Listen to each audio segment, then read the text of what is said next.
Assalamualaikum warahmatullahi wabarakatuh. Perkenalkan, nama saya Jun Wahyuninaku dengan NIM 180102008, jurusan Sistem Informasi kelas SI. Di sini saya akan menjelaskan mengenai proposal perencanaan bisnis saya yang bergerak di bisnis printing digital.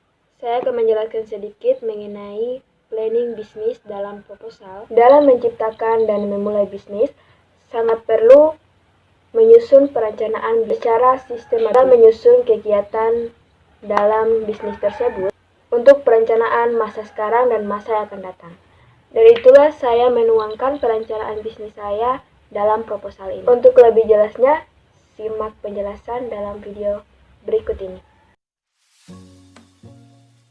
Berawal dari keinginan makeover kamar sendiri dan muncul dari tren di sosial media. Seperti yang kita tahu, saat ini beragam peluang usaha yang muncul tak lepas dari derasnya arus informasi yang ada. Dan kemudian timbullah tren dan gaya hidup baru. Akhir-akhir ini, tren untuk dekorasi kamar sangat diminati kaum milenial.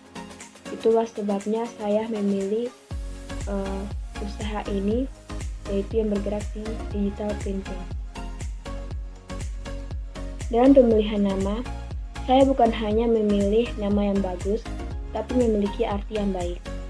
Nama yang saya pilih adalah jejak momen. Ini saya ambil karena tiap momen yang diabadikan memberi kesan atau jejak bagi seseorang. Yang ketiga, produk apa saja yang saya tawarkan, tentunya dalam digital printing, yaitu cetak foto, polaroid, stiker, explosion box, papercase, ini perencanaan di masa mendatang, dan desain foto, vektor. 4. Keunikan produk. Di sini, saya mengkreasikan foto yang dicetak sesuai dengan detail produk yang ditentukan. Analisa produk. Dua bagian yang termasuk dalam analisis produk. Yang pertama, itu konsumen bisa memilih desain atau template yang telah kami sediakan sebelumnya untuk mencetak foto atau desain foto vektor yang diinginkan. Sehingga dalam tahap desain ini dimaksudkan agar pesanan sesuai dengan keinginan pelanggan. Yang kedua, produk yang saya kemas ini dengan packaging yang menarik. Yang ketiga, adanya diskon harga atau bonus pada pembelian produk tertentu. Analisis pasar. Ada dua analisis. Yang pertama, analisa peluang pasar. Jika saya bisa membuat sesuatu yang berbeda dan menarik dari produk lain di luar sana, itu bisa menjadi keuntungan yang besar jika saya dapat memberikan pelayanan yang khusus dan strategi pemasaran yang menarik konsumen. Yang kedua, analisa pelanggan. Untuk konsumen atau pelanggan yang saya sasarkan, yaitu adalah remaja dan dewasa. Karena banyak dari mereka yang selalu update atau aktif di sosial media yang dapat diakses melalui smartphone mereka masing-masing. Berhubung tren yang bermunculan itu banyak dari kalangan anak muda, jadi saya rasa peluang ini bagus untuk saya manfaatkan menjadi bisnis. Selanjutnya ada detail produk. Tentunya detail produk yang saya tawarkan. Yang pertama itu ada cetak polaroid. Bagi teman-teman yang belum tahu apa itu cetak polaroid, mencetak foto polaroid ini umumnya menggunakan kamera khusus, kamera untuk mencetak foto polaroid. Kamera ini cukup mahal. Yang kedua, ada cetak stiker. Teman-teman bisa lihat di situ. Jadi penggunaan stiker untuk sekarang ini sudah banyak penggunaannya. Stiker label produk ataupun juga sebagai hiasan. Yang ketiga ada desain foto vektor. Desain foto vektor ini saya desain sendiri.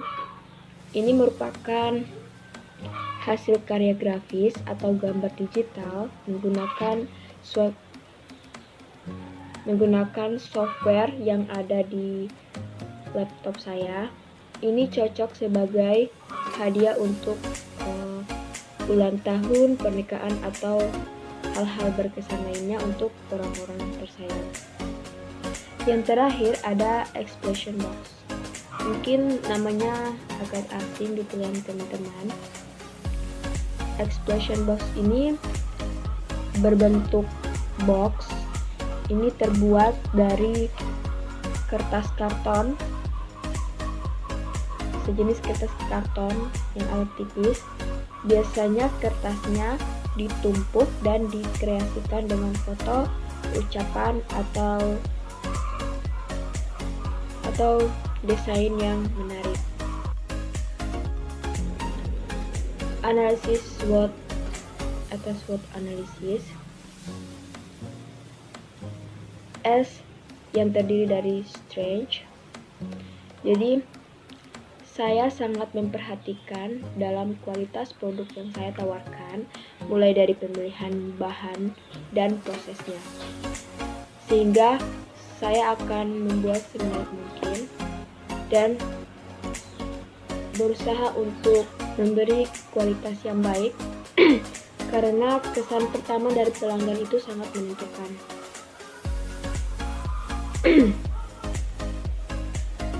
W yang terdiri dari weakness. Weakness ini kelemahan. Setiap produk yang beredar pasti memiliki kelemahan dan kelebihannya masing-masing. Yang kedua ada weakness, yaitu kelemahan. Kelemahan di sini tentunya untuk belanja online yang sering pelanggan alami, yaitu biaya ongkir. Biaya ongkir itu sedikit mahal untuk penggunaan jasa kurir, yang kadang alasan inilah yang membuat orang malas untuk berbelanja online. Dan terkadang juga yang kedua, barang tak sampai tujuan. Yang kedua itu opportunity atau peluang. Peluang ini saya manfaatkan jadi bisnis karena tren makeover yang bertebaran di sosial media. Yang kedua, bisnis ini sudah banyak yang menjalankan, tetapi yang saya lihat tidak ada penambahan kreasi pada packaging atau pada produk tersebut. Selanjutnya yang terakhir ada trade. Banyak produk yang serupa dan ada semacam perang harga antara pelaku usaha yang satu dan yang lain. Dan yang menjadi faktor yang paling terutama di masa pandemi ini membuat ruang gerak para pelaku usaha ini terbatas, sehingga terkadang berimbas pada bisnis yang sedang mereka jalankan. Ada 4 bagian. Yang pertama, kita harus menentukan target pasar yang akan kita sasarkan. Di sini target pasar yang saya sasarkan pada pria dan wanita yang usianya 12 sampai 30 tahun. Jadi usia ini saya pilih karena mereka sering dan suka sekali berbelanja online. Dan daya beli mereka cukup besar menggunakan sosial media.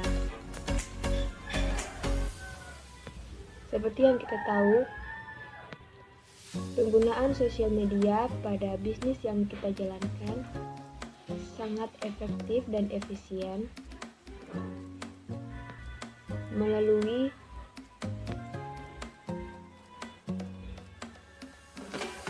seperti di Instagram, Facebook, WhatsApp, dan berbagai macam sosial media yang lain. Yang ketiga, memberi rekomendasi produk. Sebuah produk akan terlihat bagus dan dapat dipercaya bila ada yang merekomendasi produk tersebut. Jadi teman-teman jangan lupa faktor ini juga sangat menentukan nilai produk tersebut. Yang terakhir, menjalin hubungan baik dengan pelanggan. Konsumen yang loyal adalah aset penting sebuah bisnis yang telah kita jalankan. Karena mereka berulang kali membeli produk kita dan ikut memasukkan secara rutin.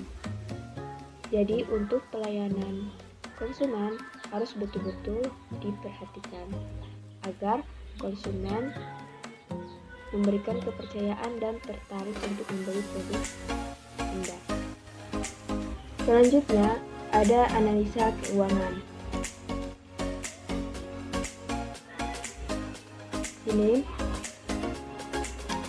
yang pertama, jenis usaha cetak polaroid, bahan atau alat yang dibutuhkan. Yang pertama tentunya kertas cetak foto, yaitu glossy paper.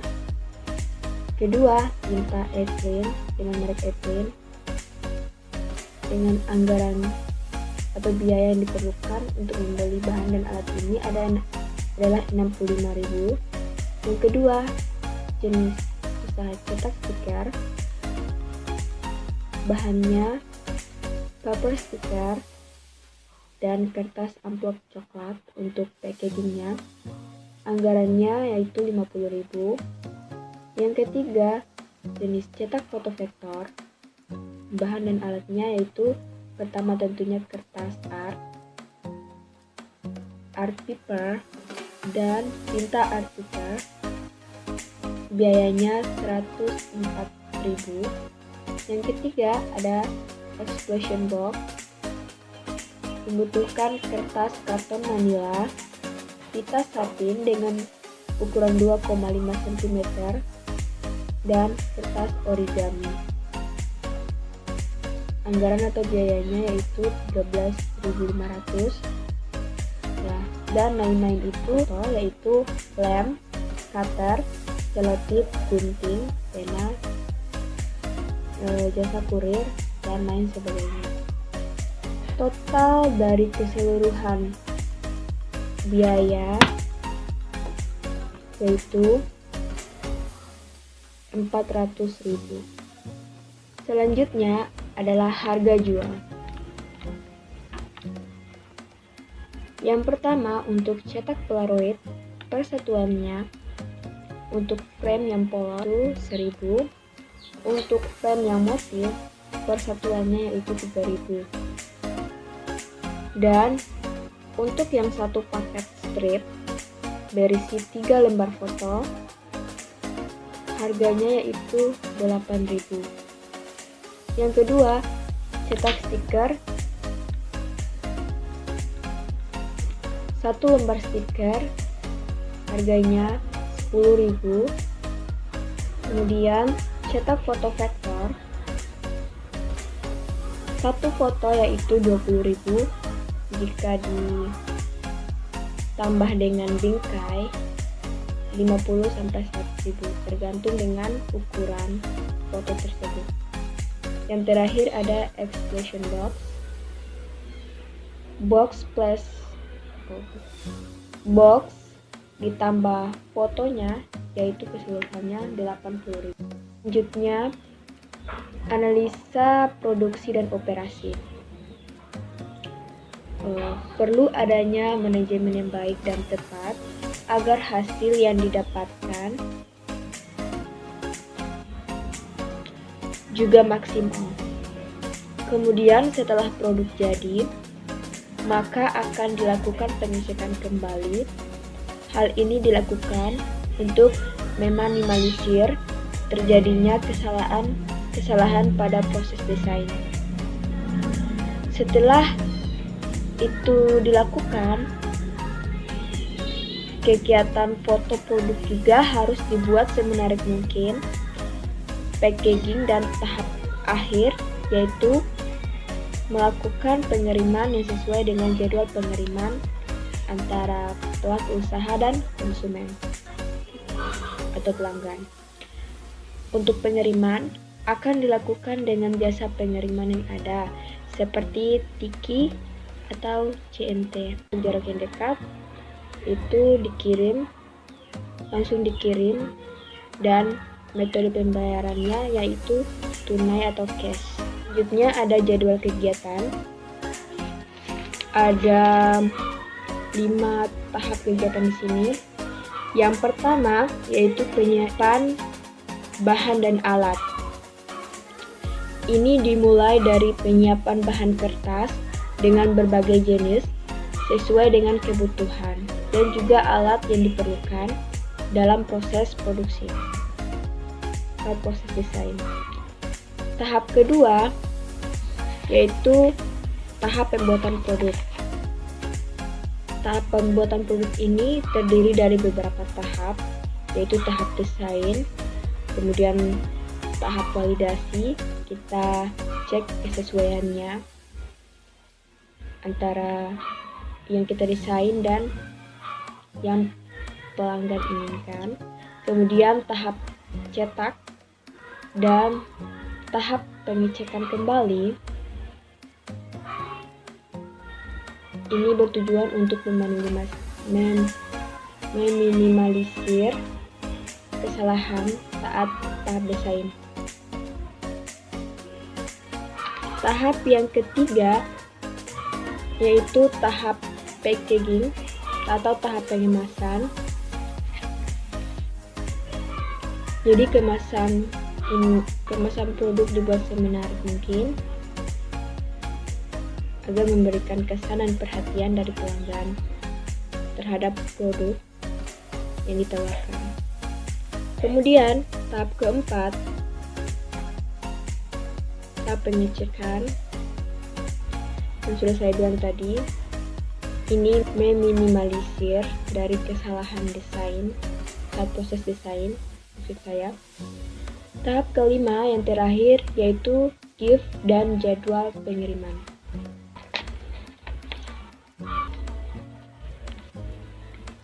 Untuk pemberian gift atau hadiah, ini semata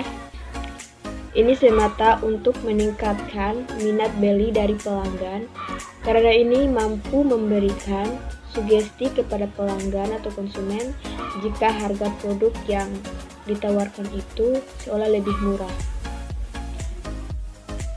Oke, sampai di situ penjelasan saya mengenai perencanaan bisnis saya. Terima kasih atas perhatiannya. Untuk info lebih lanjut, hubungi kami di sosial media di bawah ini. Kurang dan lebihnya saya mohon maaf. Assalamualaikum warahmatullahi wabarakatuh.